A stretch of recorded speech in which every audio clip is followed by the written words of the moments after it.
Saudara-saudariku terkasih, salam sehat dan sukacita selalu berkah dalam. Jangan lupa bersyukur dan memberi senyum termanis hari ini. Sabtu 29 Maret 2025, hari biasa pekan ketiga Prapaskah. Kita awali permenungan kita dengan tanda kemenangan Kristus dalam nama Bapa dan Putra dan Roh Kudus. Amin.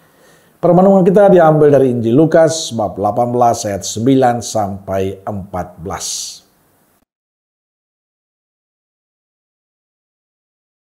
Dan kepada beberapa orang yang menganggap dirinya benar dan memandang rendah semua orang lain, Yesus mengatakan perumpamaan ini.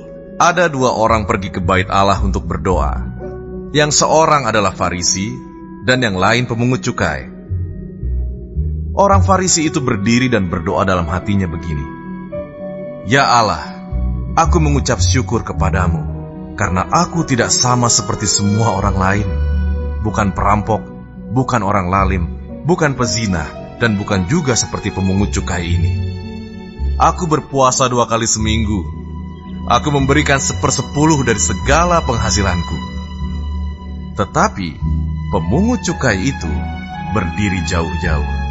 Bahkan ia tidak berani menengadah ke langit, melainkan ia memukul diri dan berkata, Ya Allah, kasihanilah aku orang berdosa ini. Aku berkata kepadamu, orang ini pulang ke rumahnya sebagai orang yang dibenarkan Allah, dan orang lain itu tidak. Sebab barang siapa meninggikan diri, ia akan direndahkan, dan barang siapa merendahkan diri, ia akan ditinggikan. Saudara-saudariku terkasih, Yesus menyampaikan perumpamaan saat berhadapan dengan beberapa orang yang menganggap dirinya benar dan memandang rendah semua orang lain. Ada dua orang yang pergi ke bait Allah untuk berdoa. Mereka adalah orang Farisi dan seorang pemungut cukai. Ketika orang Farisi berdoa, ia berdoa dengan dirinya sendiri. Ia bukan berdoa dengan Allah. Karena ia memuji dirinya, ia mengatakan kalau ia tidak sama dengan pemungut cukai.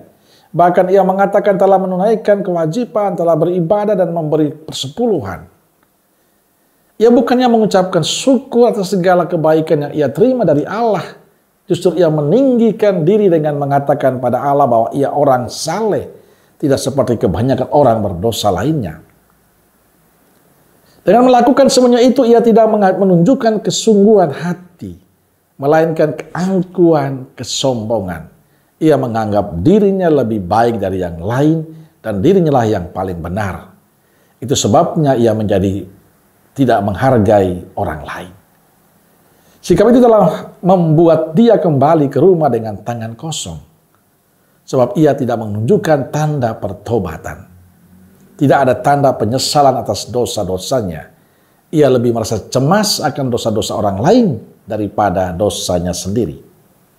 Sedangkan pemungut cukai yang menyadari kalau dirinya orang berdosa. Ia bahkan tidak berani menengadah ke langit, melainkan memukul diri dan meminta agar Allah mengasihaninya. Karena merasa dirinya tidak layak. Pemungut cukai bersikap rendah hati dengan mengungkapkan pertobatannya. Ia memukul diri, merendahkan diri, mengakui dosanya, dan menyadari kebutuhannya akan Tuhan. Karena itu biarpun berdosa, si pemungut cukai kembali ke rumah sebagai orang yang dibenarkan Allah. Belajar dari dua kisah di atas, mari kita mengoreksi diri. Apakah motivasi kita dalam doa sudah benar atau tidak?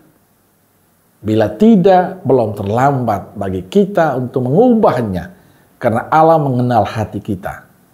Sikap hati yang benar dan sangat dibutuhkan bagi kita saat kita datang kepada Tuhan adalah dengan kerendahan hati.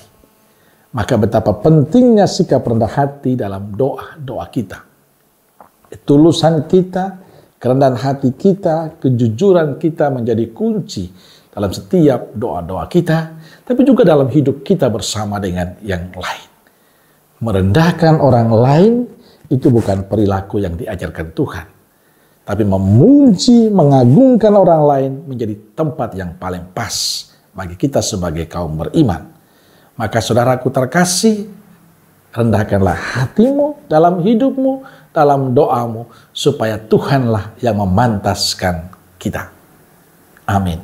Semoga Allah yang Maha Kasih memberkati saudaraku sekalian, Bapa, Putra, dan Roh Kudus. Amin.